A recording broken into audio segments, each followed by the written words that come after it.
Their mission, and I'm so glad they chose to accept it, was to do the impossible. Take the 4th installment of a series and make it the best. And guess what? Mission accomplished. Hi, I'm Jake Hamilton here at the Mission Impossible Ghost Protocol premiere in New York City, getting ready to talk with Tom Cruise and the rest of the stars about what it took to make that mission a success. Get ready, this is Jake's Takes.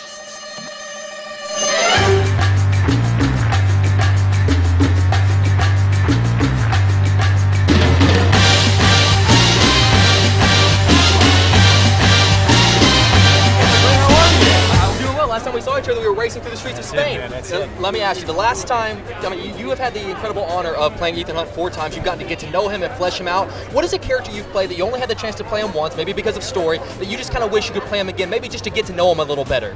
I don't know. I mean, you live in that story, for a long time. And sometimes movies take me a long time to prepare for them. I mean, look at Jerry Maguire, Cameron Crowe and I worked on that film for almost a year before we started shooting. So,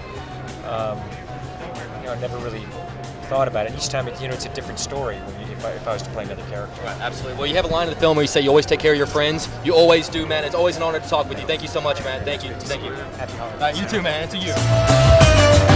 What's the fight?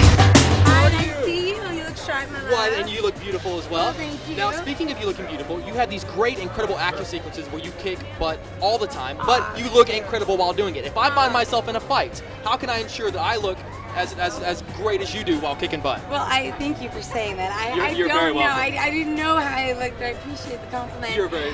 But I took a lot of training, a Okay. lot of hard work and training, and a really great trainer, Rob Alonzo, love you, really helped me get there. Well, he did a fantastic job. Thank you so much. Always great to see you. Good to see you as Take well. care.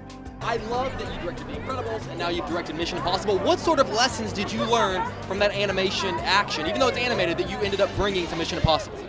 Well, I think that in both cases you're trying to get audience to connect with characters, and I think there's a tendency in action films to care more about the explosion than the people that are running from it.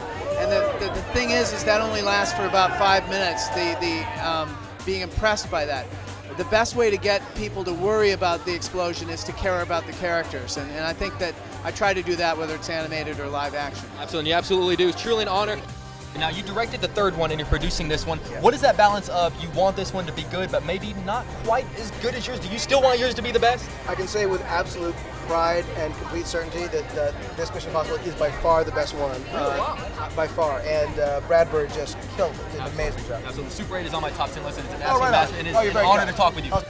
I've got to say, you have a couple of nice little moves going on in this. And so I was wondering, believe it or not, I'm not the best dancer in the world. Can you teach me like a few little moves to take home back to Houston to show me? And that wins over the ladies? Now I gotta ask, first of all, Lost is the greatest show in the history of mankind.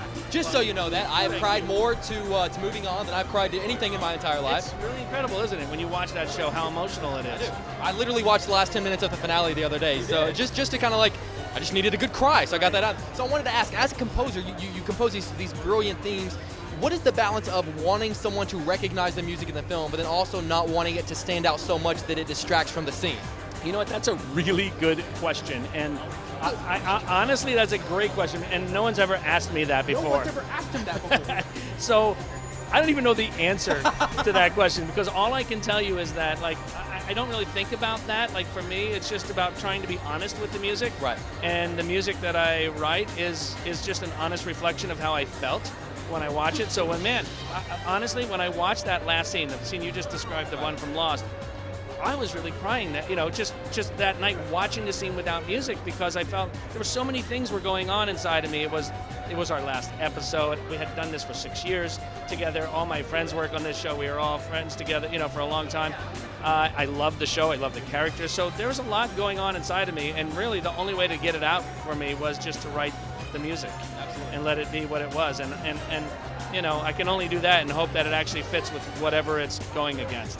Well, you do it perfectly. It is a single great honor of my life to interview you, man. Thank you so much for your time. I appreciate it. Now, I'm thinking ahead. I'm thinking Mission Impossible 5. I'm thinking you could be a part of the team. What would you be? If you got recruited to the team, what would you do? I'd like to get probably killed in the opening scene and then just come to this party. That works. I would love to do that. Yeah, it looked like hard work for me. I'm sure it is. Well, Yeah. I look forward to talking to you then after part Thank 5. you. Okay.